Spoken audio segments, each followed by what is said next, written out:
Hello, I'm back.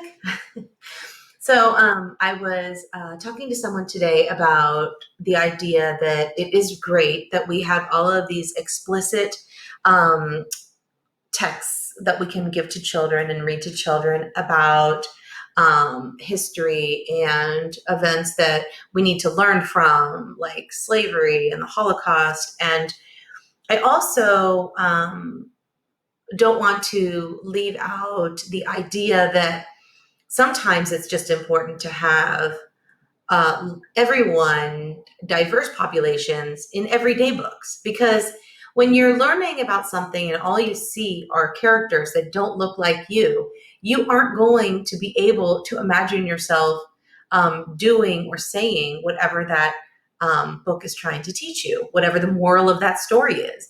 It's kind of like the idea of fairy tales, right? If you don't ever see yourself as a fairy tale princess, why would you ever learn from whatever message it was trying to teach you?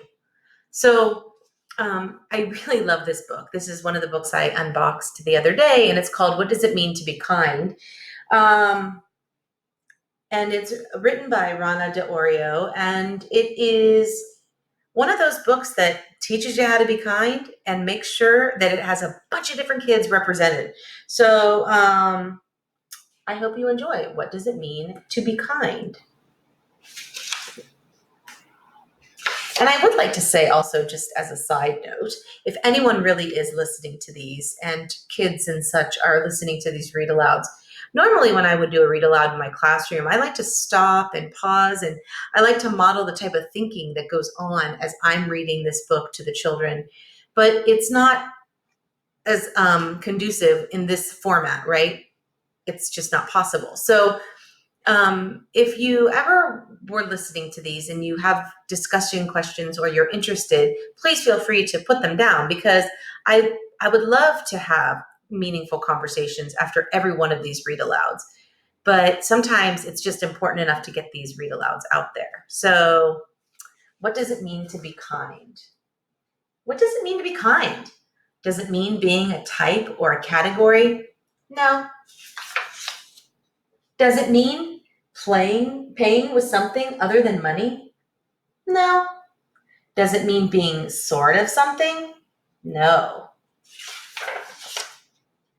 Being kind means smiling at the new student in the class, giving someone a compliment, holding the door open for someone else, sticking up for someone who's being bullied, seeing the best in people even when they're struggling to be their best,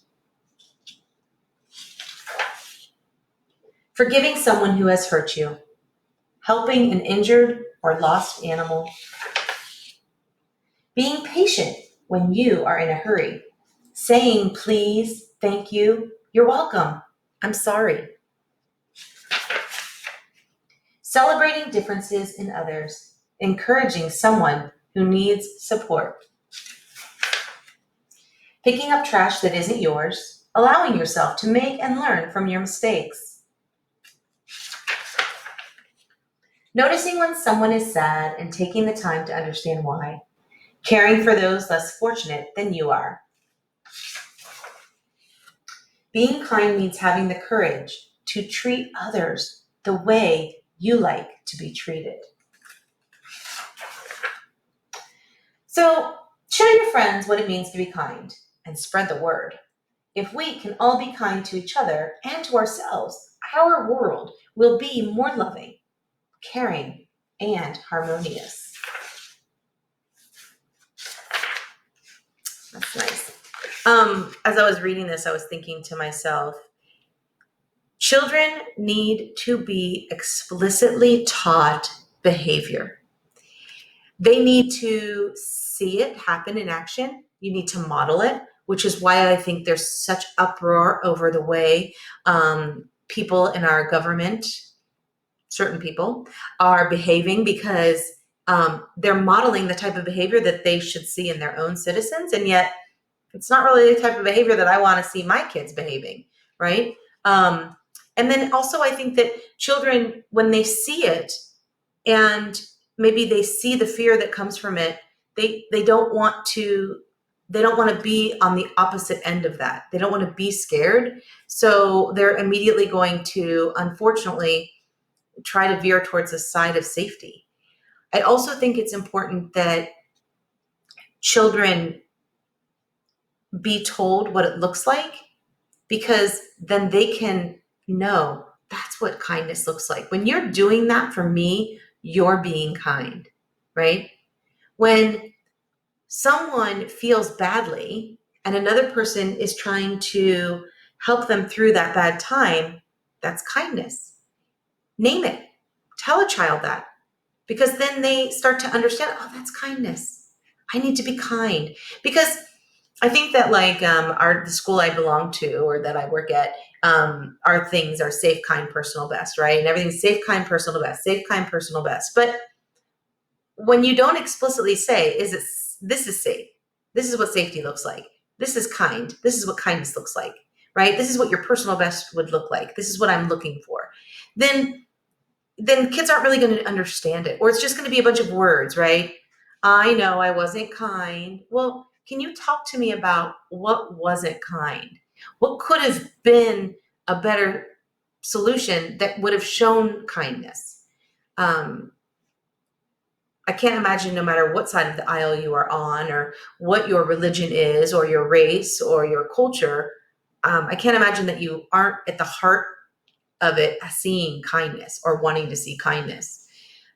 So I think it's really important. And I think that the other part to that is, I think it's really important to remember that nobody's perfect and that you aren't going to see kindness from the same person all the time.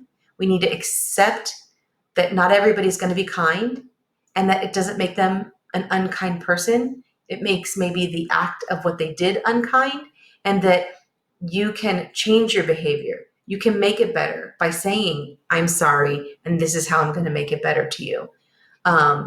Because if we set an unreal expectation that everyone is always kind and people who are good people don't do unkind things, then a child may fear that if they've made a mistake, a misstep, that they can't be a kind person. And I want them to know they can be kind, and that everybody learns. Every day is a learning experience, right? And if you think that you don't have anything left to learn, I think you got to relook at your life, right? And it's pretty sad if you don't have anything left to learn. I tell my students all the time, I'm constantly learning.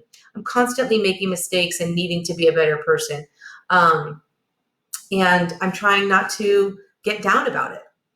Okay, so I'm going to end here because it's already been 8 minutes of me talking, which I kind of enjoy, to be honest with you, because I do like to hear myself talk. I can admit that because nobody's really watching these. All right, have a great night, and I look forward to my next read aloud.